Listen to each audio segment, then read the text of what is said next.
video saya. Perkenalkan, nama saya Ramla. Saya adalah mahasiswa Fakultas Psikologi dari Universitas Busoa.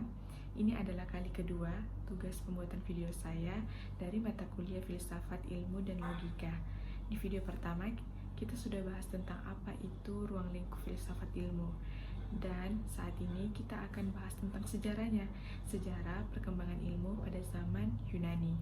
Jadi berbicara tentang Yunani atau sering dijuluki negerinya para dewa, negeri peradaban, itu tidak lepas dari yang namanya mitologi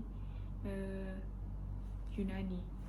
Ya, jadi periode filsafat Yunani itu merupakan periode yang sangat penting bagi peradaban manusia. Kenapa? Karena disinilah waktunya manusia berpikir dari mitosentris menjadi logosentris.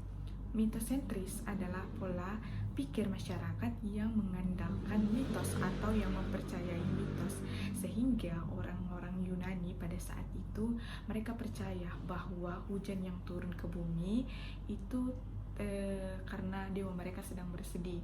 Terus ketika gempa bumi terjadi, mereka beranggapan bahwa dewa mereka itu sedang menggerakkan kepalanya. Itu menurut orang-orang Yunani tentang mitosentris. Nah, namun ketika filsafat itu dikenal, fenomena alam seperti itu sudah tidak ada lagi. Aktivitas dewa itu sudah tidak ada lagi, yang hanya itu fenomena alam yang terjadi secara kausalitas. Nah, manusia yang dulunya pasif terhadap fenomena alam menjadi proaktif dan kreatif, sehingga alam dijadikan sebagai untuk penelitian dan juga pengkajian. Nah, dalam proses inilah kemudian ilmu berkembang dari rahim filsafat yang akhirnya kita bisa nikmati dalam bentuk teknologi sekarang ini. Untuk menelusuri filsafat Yunani, kita perlu jelaskan terlebih dulu asal kata filsafat. Di video pertama saya, kita sudah membahas tentang filsafat itu berasal dari bahasa Yunani. Nah, di video kali ini kita akan bahas lagi tentang asal kata filsafat. Jadi sekitar abad ke-9 sebelum Masehi atau sekitar 700 sebelum Masehi, kata Sophia itu diartikan sebagai kebijaksanaan. Kata Sophia juga itu diartikan kecakapan. Filosofia sendiri itu mula-mula dikemukakan dan diungkapkan oleh Heraklitos pada tahun 540 sampai 480 sebelum Masehi. Tetapi ada juga yang mengatakan bahwa mula-mula yang mengemukakan itu adalah Pitagoras, yaitu pada tahun 580 sampai 400 sebelum Masehi. Tetapi pendapat yang paling tepat adalah pendapat yang mengatakan bahwa Heraklitoslah yang pertama kali mengungkapkan istilah tersebut. Filosofia adalah hasil dari perbuatan filosofein, sedangkan filosophos adalah orang yang melakukan filosofein. Nah, dari kata filosofia ini itu akan timbul nanti kata-kata filosofein dari berbagai negara. Ada yang dari Belanda, ada yang dari Jerman, ada yang dari Perancis, yang dalam bahasa Inggris filosofi, sedangkan dalam bahasa Indonesia itu filsafat atau falsafat. Mencintai kebenaran atau pengetahuan itu adalah awal proses manusia untuk berpikir, sehingga manusia bisa membedakan mana yang real dan mana yang ilusi. Nah, orang-orang Yunani pada saat itu mereka sangat percaya yang namanya dongeng dan juga tahayul, sehingga mereka itu banyak cerita-cerita dongengnya, cerita tahayulnya. Itu kenapa? Karena yang seperti saya sebutkan tadi, mereka sangat percaya yang namanya tahayul. Tetapi seiring berjalannya waktu, lama-kelamaan mereka bisa membedakan mana yang real dan mana yang ilusi. Nah, sehingga juga mereka bisa keluar dari lingkaran mitologi dan dasar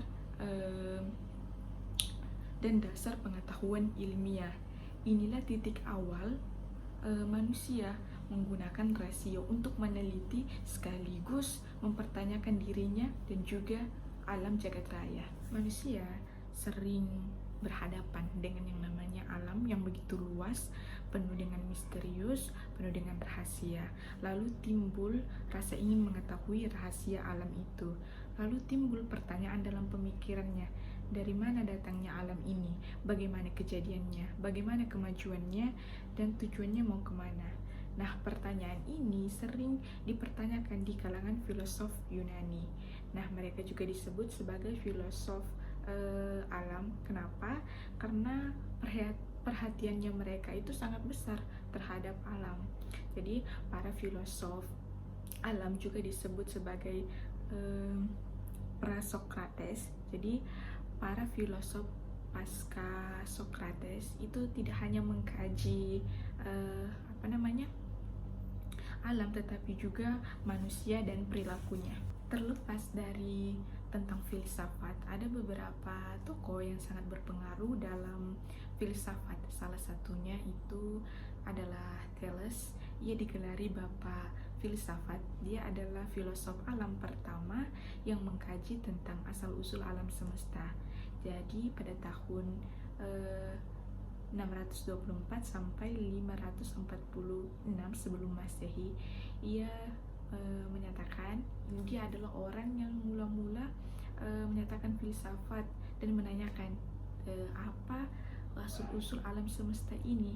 Nah, terlepas apapun jawabannya nanti, pertanyaan ini kita harus jawab dengan melakukan pendekatan rasional, bukan dengan melakukan pendekatan kepercayaan apalagi mitos. Jadi kita harus menggunakan yang namanya pendekatan rasional, logika ya.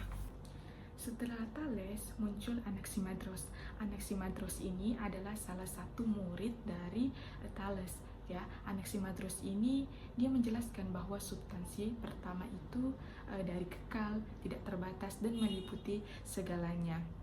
Nah, dia tidak setuju bahwa unsur utama alam itu salah satu unsur-unsur yang ada ya. Beda dengan Thales dan Anaximandros, Heraklitos ini dia melihat alam semesta ini itu selalu dalam keadaan berubah ya, dari dingin menjadi panas, dari panas menjadi dingin.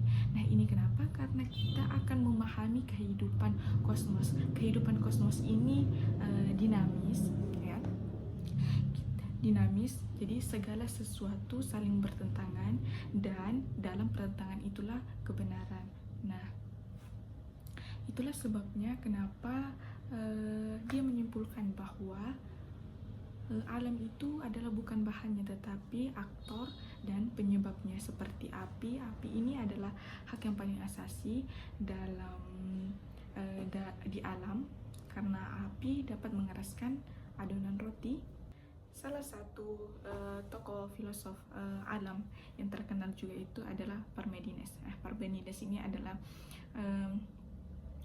lebih muda daripada Heraklitos. Jadi dua filosofi ini yang itu cara pandangannya itu bertolak belakang. Menurut Heraklitos, realitas seluruhnya bukanlah sesuatu yang lain daripada gerak dan perubahan, sedangkan menurut Parmenides itu adalah gerak dan perubahan tidak mungkin terjadi. Jenisnya adalah Pythagoras. Nah, Pythagoras ini dia mengatakan mengembalikan segala sesuatu kepada bilangan. Baginya tidak ada yang di alam ini itu yang tidak lepas dari yang namanya bilangan. Nah, jasa Pythagoras ini sangat penting bagi ilmu alam. Setelah berakhirnya masa filosof alam, kemudian muncul yang namanya transisi.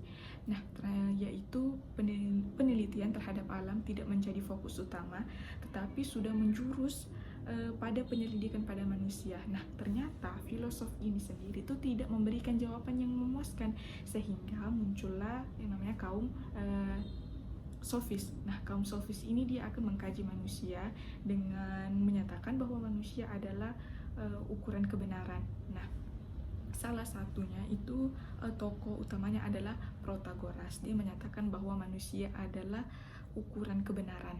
Tokoh lain dari kaum sofis adalah Gorgias. Jadi Gorgias ini datang dari Athena pada tahun 427 sebelum Masehi di Lioni.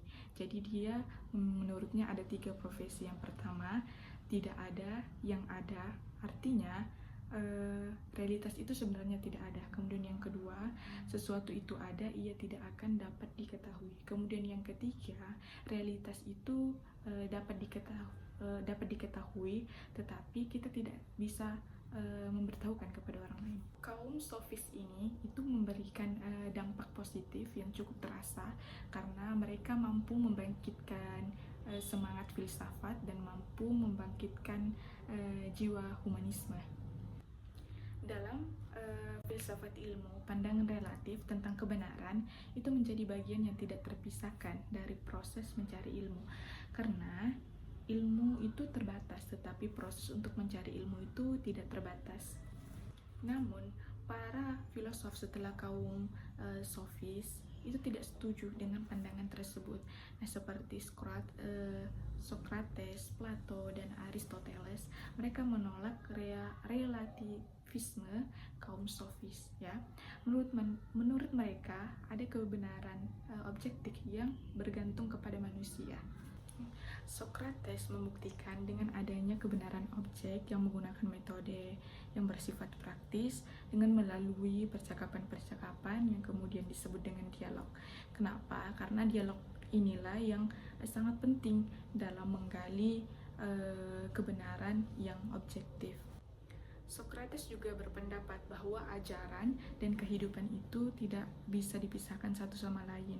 Baginya, pengetahuan yang sangat berharga adalah pengetahuan tentang diri sendiri, kenali dirimu sendiri. Selanjutnya adalah Plato. Plato ini adalah murid dari Socrates. Dia yang menulis ide-ide tentang Socrates. Menurutnya esensi itu mempunyai realitas dan realitasnya ada di dalam ide. Jadi kebenaran umum itu ada, bukan dibuat-buat, bahkan sudah ada di dalam ide. Menurut Heraklitos, segala sesuatu itu berubah. Begitupun dengan sebaliknya menurut pendapat Parmenides. Nah, Parmenides ini segala sesuatu yang diam. Nah, menurut Plato, ya, berpendapat bahwa pandangan Heraklitos benar, tetapi hanya berlaku bagi alam empiris saja. Sedangkan pendapat Parmenides itu juga benar, tetapi hanya berlaku bagi ide-ide bersifat abadi, dan ide inilah yang menjadi bagi dasar pengenalan yang sejati. Jadi puncak kejayaan filosof Yunani itu terjadi pada masanya Aristoteles. Ia murid Plato, seorang filosof yang berhasil menemukan pemecahan persoalan-persoalan besar filsafat yang dipersatukan dalam satu sistem seperti logika, matematika, fisika. Dalam bidang fisika, Aristoteles itu membagi gerak menjadi dua, yaitu aksidental dan substansial. Nah, aksidental ini seperti contohnya dari bayi menjadi anak, dari anak menjadi remaja, dewasa, sehingga menjadi tua. Dan substansial ini seperti substansial yang tidak bisa terpisahkan dari substansial lainnya, seperti manusia yang mati itu disebut sudah tidak disebut dengan manusia tetapi dengan mayat. Jadi itulah tadi beberapa penjelasan tentang sejarah perkembangan ilmu pada zaman Yunani. Kurang dan lebihnya mohon dimaafkan. Assalamualaikum warahmatullahi wabarakatuh.